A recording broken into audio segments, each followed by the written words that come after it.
बिस्मिल्लाहिर्रहमानिर्रहीम। अस्सलाम वालेकुम स्टूडेंट्स, आई होप आप खैरियत से होंगे। स्टूडेंट्स, पिछले वीडियो लेक्चर में हमने एक्सरसाइज 1.5 का क्वेश्चन नंबर 4 स्टार्ट किया था।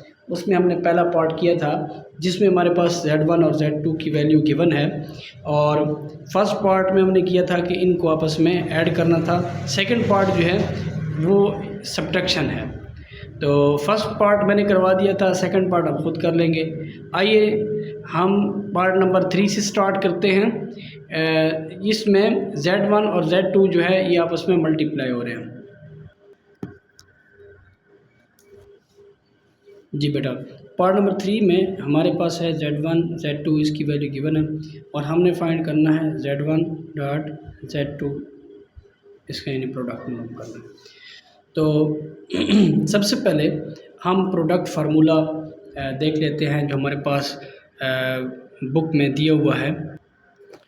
जी बेटा, ये हमारे पास आ गया जी प्रोडक्ट फार्मूला, यानी Z1 और Z2 को जब हम मल्टीप्लाई करेंगे तो इसमें पहले R1 और R2 आपस में मल्टीप्लाई होंगे और cos θ1 प्लस θ2 आपस में, यानी इनके एंगल जो होंगे ये आपस में ऐड हो जाएंगे और यहाँ पे भी एंगल ऐड हो जाएंगे। अब देखिए बेटा, यहाँ पे जो हमारे पास Z1 और Z2 की वैल्यू गिवन है, इसमें 9 जो है ये R1 है, 5 जो है ये R2 है, ठीक है। और यहाँ पे θ1 हमारे पास 5π/4 है और ये भी उस तरह, ये θ1 हो गया और ये θ2 हो गया। ये सारी चीज़ें हम लिख लेते हैं। Here R1 is equal to 9, R2 is equal to 5, ठीक है, और साथ में θ1 इज़ इक्वल टू 5π/4 और θ2 हमारे पास होगा π/3, ठीक है।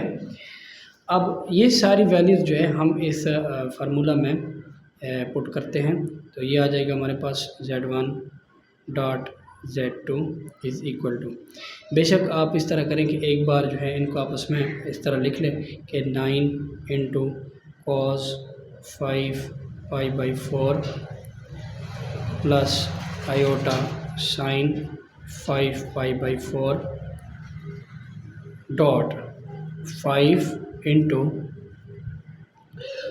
कॉस π/3 प्लस आयोटा साइन π/3, ठीक है। यहाँ पे ये हमने लिख दिया। अब देखें ये आपस में मल्टीप्लाई, यानी कि R1 और R2 ये आपस में मल्टीप्लाई हो तो 9 और 5 मल्टीप्लाई होंगे तो 45 हो जाएगा, ठीक है। और बाकी जो cos 5π/4 plus iota sine 5π/4 into cos π/3 plus iota sine π/3, ठीक है। अब हम फार्मूला में पुट करते हैं। तो फार्मूला हमारा कुछ इस तरह था कि ये R1 R2 जो है ये आपस में मल्टीप्लाई होते हैं, तो ये ऑलरेडी हमने मल्टीप्लाई करके लिख लिया। बाकी जो एंगल हैं वो आपस में ऐड हो जाएंगे, यानी कि 45 इंटू कॉस 5π/4 प्लस π/3, ठीक है, और साथ में प्लस आयोटा साइन, इसमें θ1 प्लस θ2 आ जाएगा, तो 5π/4 प्लस π/3, ठीक है, इस तरीके से। अब देखें जी, ये आ गया 45 इंटू इनको हम ऐड कर लेंगे, यानी इसके जो एंगल हैं तो इसका क्या ले लेंगे एलसीएम, 12 जो है इसका एलसीएम आएगा, तो ये बन जाएगा 4 का टेबल 3 टाइम और 15 पाई प्लस 4 टाइम, तो ये 4 आ जाएगा, ठीक है, यहाँ तक इस तरह। और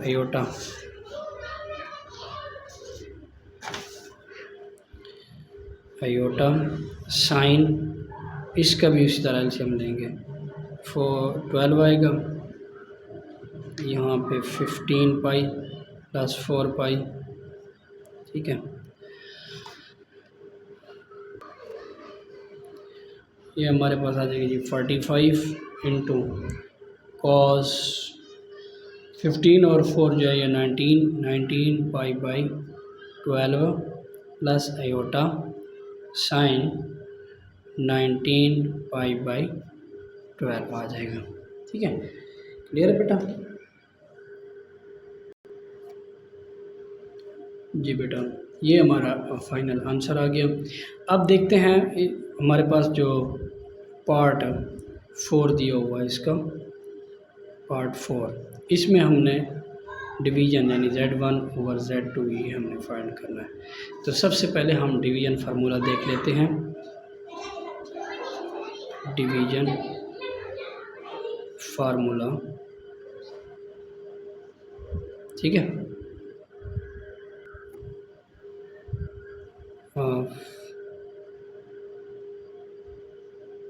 complex numbers in polar form, यानी पोलर फॉर्म में हमारे पास जो डिवीजन का फार्मूला, यानी दो हमारे पास कम्प्लेक्स नंबर्स हों और उनको आपस में डिवाइड किया जाए तो हमारे पास क्या रिजल्ट आएगा, यानी Z1 over Z2 is equal to R1 over R2 आएगा। और यहाँ पे हमारे पास जो है, यानी यहाँ पे अगर हमारे पास हो cos θ1 plus iota sin θ1 over cos θ2 plus iota sin θ2, ठीक है। तो हम इसको इस तरह लिख सकते हैं R1 ओवर R2, ये आ जाएगा हमारे पास cos θ1 माइनस θ2 और प्लस आयोटा sin θ1 माइनस θ2, ठीक है। ये हमारे पास जो है वो डिवीजन का फार्मूला है। जी बेटा, अब जो है आप वैल्यूज़ पुट करते हैं इसकी। Z2 हमारे पास R1 जो है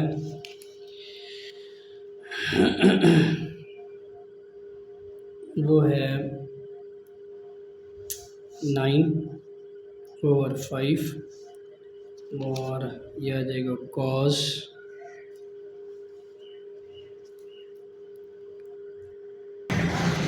जी बेटा, ये हमने वैल्यू पुट कर ली तो यह आ जाएगा 9 ओवर 5 और इसके ऊपर वही वाला फार्मूला लगाएं जो ऊपर हमने लिखा है डिवीजन वाला फार्मूला, तो यह आ जाएगा cos 5 pi by 4 minus pi by 3 plus iota sign 5 pi by 4 minus pi by 3, ठीक है। ये हमारे पास जो है फार्मूले में हमने वैल्यूज पुट कर दी, ठीक है। अब इसका ले लेंगे बेटा एलसीएम, 12 एलसीएम आएगा उस तरह, तो ये बनेगा 15 पाई माइनस, अब यहाँ पे जो है ये 4 पाई बन जाएगा, अब ये इसमें से माइनस हो रहा है, प्लस आयोटा साइन, इसका भी बेटा उस तरह एलसीएम लेंगे तो 15 पाई माइनस 4 पाई, ठीक है। इसको माइनस कर लेंगे 9 ओवर 5 इंटू कॉस ये 11 पाई ओवर 12 आ जाएगा प्लस आयोटा साइन 11 पाई ओवर 12, ठीक है। ये हमारा जो है फाइनल आंसर बन गया। क्लियर है बेटा? जी बेटा, क्वेश्चन नंबर 5 है। क्वेश्चन नंबर 5 में Z1 Z2 की वैल्यू दी हुई है और इसका फर्स्ट पार्ट जो है उसमें हमने इनका एडिशन फाइंड करना है, यानी Z1 प्लस Z2 हमने फाइंड करना। तो आइए इनमें वैल्यू पुट करते हैं। Z1 plus Z2 is equal to 7 into cos 23 pi over 12 plus iota sine 23 pi over 12, ठीक है। और ये दरमियान में हम एडिशन का साइन लगाएंगे 11 into cos 11 pi by 12 plus iota sign 11 pi by 12, ठीक है। ये हमारे पास आ गया। अब इस तरह करते हैं कि इसमें जो है वैल्यू निकालेंगे कैलकुलेटर से, ठीक है। कैलकुलेटर से वैल्यू हम निकालेंगे और इसमें पुट कर देंगे। जी बेटा, तो ये जो 23 पाई बाई 12 है, इसको अगर सॉल्व करें तो ये हमारे पास आता है 345 यानी 345। जब कॉज में इसको पुट करें वैल्यू जो है तो ये आ जाती है 0.9659 प्लस आयोटा साइन की भी फाइंड कर लेते हैं, तो साइन 345 ये आ जाता है माइनस का 0.2588, ठीक है, प्लस 11 इंटू, देखें आगे हमारे पास है 11π/12।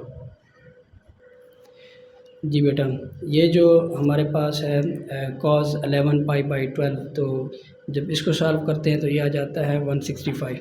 तो सबसे पहले हम cos की वैल्यू निकालेंगे, cos 165। ये हमारे पास आंसर इसका आता है जी माइनस का 0.9659, ठीक है। और प्लस अगर साइन में पुट करें तो साइन की वैल्यू है 165, ये आ जाती है बेटा आयोटा 0.2588, ये आ जाती है। अब हम इस तरह करेंगे कि 7 के साथ मल्टीप्लाई करेंगे, 7 के साथ मल्टीप्लाई करें, 7 मल्टीप्लाई 0.9659, ये हमारे पास आ जाएगा 6.7613, और ये माइनस प्लस माइनस माइनस हो गया।